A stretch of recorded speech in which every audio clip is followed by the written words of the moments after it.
There's some advancement happening in Apple II floppy imaging, and it's going to change a lot of things about how we think about Apple II software. But if Apple II software isn't your thing, well, there's so much more to be learned from what's happening with it. This is Jason Scott. You're listening to the Jason Scott Talks His Way Out of It podcast, a podcast about technology, history, and getting myself out of debt. Thanks to Brenda Romero, Jeff Atwood, Daniel Boyd, and the hundreds of other Patreon supporters making this podcast and paying off my debt possible. If you want to join the fun, it's patreon.com/textfiles. So, Apple IIs have a very interesting situation when it comes to their floppy disks. Co-designed by Steve Wozniak and involving a pretty interesting mechanism at the time, Apple II floppy drives allow an enormous amount of software control over their operation. With a lot of media, it can be simply a case of putting in the media and then the device reads it. So if there's something special put into it, like copy protection or some sort of verification, it's just wired in hard into the circuits. It's not really something you can change. We've seen advancements in Blu-ray and with other technologies where you can basically put them through upgrades so that you can go from version whatever to version whatever. But with Apple IIs, you could take the operation of the floppy drive head and shift it. You wouldn't just be able to read sectors, you could read half sectors. You could make the head move in strange and weird ways. And it started this whole arms race in copy protection. This arms race left, when all was said and done, a battlefield completely covered with unexploded bombs in the forms of all sorts of floppy disks that looked normal by every measurable case, but in fact were doing bizarre things under the hood. In the modern era, when we're trying to save the Apple II software history, we're running into these unexploded bombs left and right. A floppy disk that looks like it's going to work suddenly stops working halfway through on the 4th or 5th level. Perhaps a disk looks like it's completely scrambled and unreadable, some sort of magnetic anomaly, but actually it's running software to make the floppy head shift over a little bit into a spiral track, or 1/4 track, or inventing new sector layouts, and even in some cases looking for damage within the disk itself, and not working if it didn't find that damage.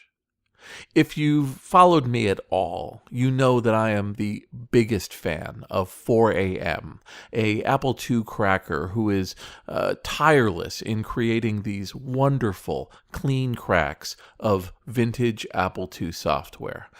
Clean cracks, if you're not aware of all that terminology, are basically cracks that allow the programs to be copied, but in which only the protection is removed. We don't have additional Easter eggs or title screens or any removal of features to make it easier to copy other than the copy protection. These clean cracks are already up on the 4AM collection at the Internet Archive.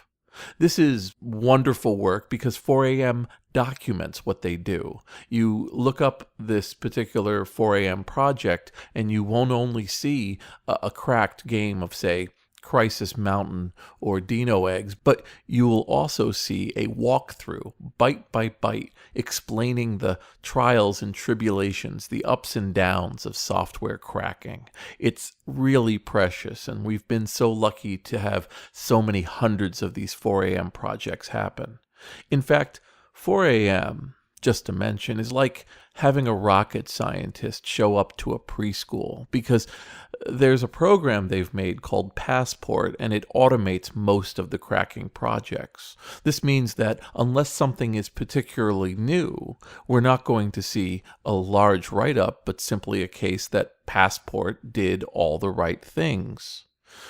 In this world, it's going to be very, very simple to copy basic protection and focus on difficult protection.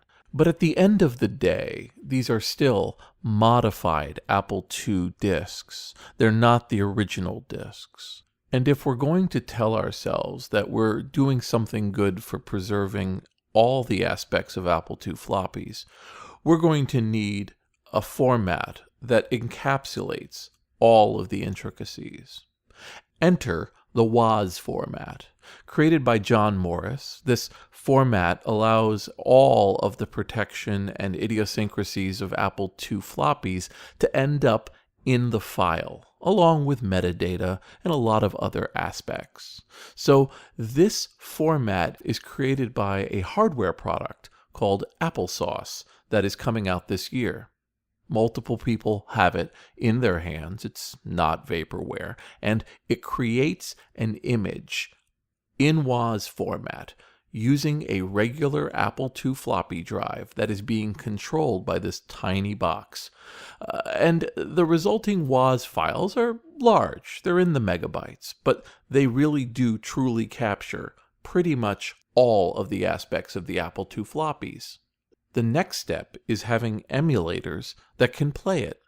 And there's now the Virtual 2 emulator and soon the MAME emulator that will be able to read these .woz files and turn them into functioning Apple II programs. This is enormously good news. In 2018, we are now entering a world where you'll have these WOZ files sitting up on the Internet Archive, and when you click on our emulator in the browser, it will boot up from this WOZ disk a fully functioning, copy-protected disk and work exactly as it used to back when the disk was on plastic. Canonical experience. And we've been busy. There have been contributors and collaborators who are using prototype Applesauce systems to image disks that are incredibly rare, disks that may only have 1 or 2 copies left in the world, and which are now imaged in their entirety and available to boot into functioning emulators and, actually, write back to floppy disks. Who'd want to do this? You'd be surprised. I am surprised. I have folks all the time who their first response when they find out that it's capable of writing disks is to go, great, I can get my original Apple II to run this again. So now you have the cutting edge Apple II news. The WOZ format is now completely documented. It's up on the Internet Archive. WOZ files are being created, and WOZ files can now be booted into emulators. This should be the end of the story, but it's only the beginning. You see, I'm wondering a lot about the fundamentals of what we're doing here. After more than a half-decade at the archive, really focusing on imaging and getting up as much software as possible, I am really starting to think about what are we doing here? The archive has now terabytes and terabytes of software, ranging across all sorts of platforms, everything from the ZX Spectrum and the Atari 800 over to DOS, Windows, Macintosh. I mean, we've been really going at it. Every day, people are now uploading dozens of CD-ROM images. They're uploading tons of floppy disk images, and we have crates and crates of it sitting at the archive that we've also got volunteers going through, turning those into magnetic images. Images that will be bootable and will show up on the emulator. But what then? What role will vintage playable software play in the modern world? It comes down to end users, I think. I've tried to think about what end users will want in the future, and it's a crazy game because end users, you can never predict what they're looking for. Maybe somebody wanders in and says, you know, I want every Apple II program that ever took place or described a European country. I want to know every game that used both buttons of a custom joystick, or which used this slot on a computer in ways to make the sound card do different things. It's all sorts of questions that a researcher will have, that it only comes with the highest fidelity recording, and frankly, not every piece of vintage software has been so lucky. The Apple II situation is very unique.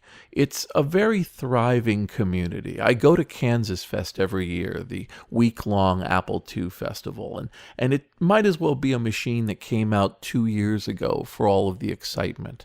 People create new products or show off projects or do all sorts of games and talk about things they've discovered for a machine that is well into its fourth decade.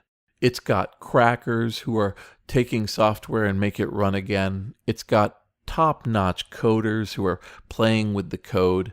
It's got people who still collected a bunch of these floppy disks and have made them available to myself and others to image so that we are growing the corpus of what Apple IIs had by leaps and bounds.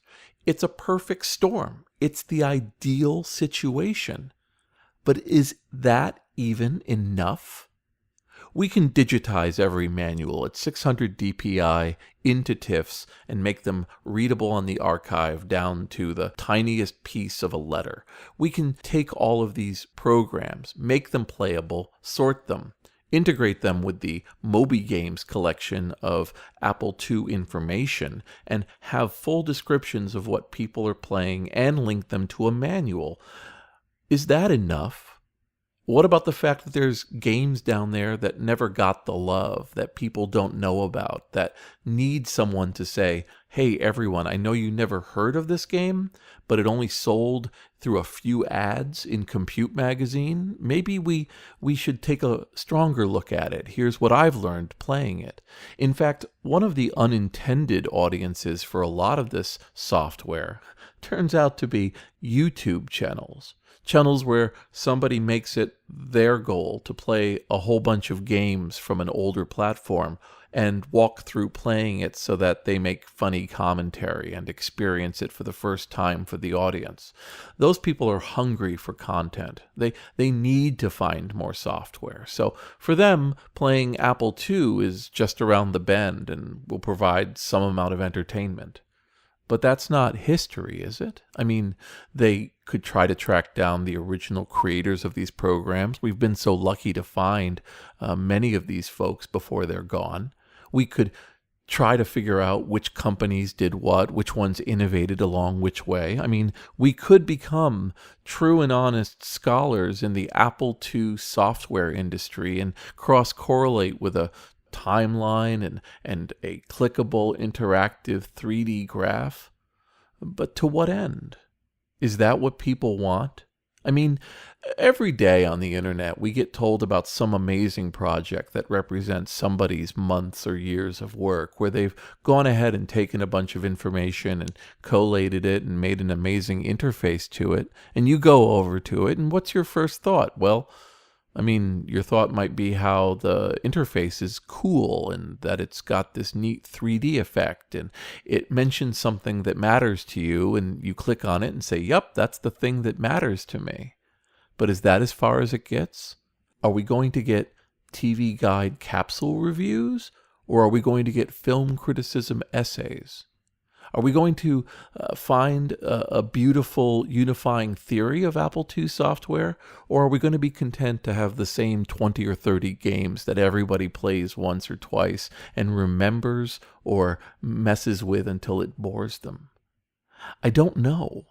So while we're working on all this, I try to plan for everything. When we put together a large Apple II collection, say, I try to make items that are nothing but large archive files of everything that's being messed with. So if somebody has 1,000 files that they uploaded, I make sure that those 1,000 files are left as they were sent to me, one big zip file, one big tar file. The reason being, because of a book I read about beginning system administration by Eileen Frisch, and she mentioned an archaeological approach where people would always put together old vases and artifacts such that they could be pulled apart again and then put together even better in the future. I've never wanted it that I've become a permanent stamp on everything anyone's touched, so that in the future, they're not just trying to dredge out the meaning of the Apple II software, they're also trying to undo whatever I and we did to it. I want it that somebody new, who may not even be born yet, will create an Apple II window that will give insight and give wonder. And they might know my name, but they might never know my name. They might not know the name of everyone who did this work, and just simply enjoy it on its own terms. Now, take the Apple II as the perfect storm and imagine what it's like for these other platforms, for the Texas Instruments or the Ataris or the Tandy computers or the K-Pro, or machines that only had a small run in the early 1980s before dying forever, or the 1970s or the 1960s. It's going to be harder and harder to find this software, to get it off of the original magnetic media and make it run. And even then, we're going to encounter level upon level upon level of relevancy. This is what keeps me up at night. This is the stuff that keeps me wondering if we're doing it as we should, or if I should be thinking about things in an even wider scope. There's stuff that I do called stunts, right? Where we'll go through a collection of software and find some theme, and I'll either write an essay or create some sort of sensation on the web. Rob Manuel, who is the creator of Beta and who did amazing Flash animations back in the early 2000s, we had the opportunity to hang out recently in London, and we just talked about our lives, and I'm a huge fan of the things he's done, and he's been creating bots, and we've just started working on a bot called Your Computer, Y-O-R-E, Computer, on Twitter. And what it's going to do is take random British computer magazines, show the cover, and then show 3 random images inside. It's just going to cause conversation. It just adds a bunch of video game and computer nostalgia into people's Twitter feeds. It's an experiment. It doesn't hurt the original works. It doesn't change anything about the archives we have. It just presents it all, makes it fun, makes it a part of the conversation, and we'll see where it goes from there. That's what the future may hold. A tour guide, a sideshow, a display, a stunt, an artwork, a symposium with things on the walls, a rewriting. I don't know where it's going, but whatever it is, it's what drives me to know that the work we're doing now, the work we're doing with disk formats and hardware and all the other strange projects that take 15 minutes to explain and then 2 minutes to walk back from, that all these projects we're working on will ultimately make a difference. So I'm going to keep thinking about it. Think about where all of this old software plays in the modern world, what uses it's going to have, and I'm going to do my best to ensure that if any of my choices are wrong, they'll be undone. So let's revel in what we have. Enjoy the games we can play. Enjoy the manuals we can read, the magazines we can browse through, and maybe, for a fleeting moment or a weekend, enjoy the world that these computers always promised us that we would have. This is Jason Scott. You've been listening to the Jason Scott Talks His Way Out of It podcast. Thanks to James Bekoyanu, Sam Johnston, and the hundreds of other supporters who are helping me get out of debt. I had kind of a breakthrough when it came to my digital debt. I had a bunch of projects that were sitting on hard drives that really needed to be gone through, especially on the staging machine at the Internet Archive, and those have pretty much all been pushed through. Terabytes of data are now sitting on the Internet Archive's archives, and from there I can now focus on, once again, ingesting media, editing video, and just getting a whole bunch of other stuff directly online. It's been feeling pretty great, and as I'm traveling through some of these memories and long forgotten plans, I'm thanking you for allowing me to focus on that And I really do encourage you, when it comes out, to play some of these Apple II games in the format we're hoping to put them up, because it's going to be copy protected mode, but it's also hopefully going to be canonical entries that give you full links and full information about these Apple II programs. I mean, if in fact these are acting just like the original programs, they deserve the links and the manuals and the descriptions of those programs. So it's going to maybe really energize people who vaguely remember Apple IIs and present them the best way that I think we can in the modern era. Thanks so much.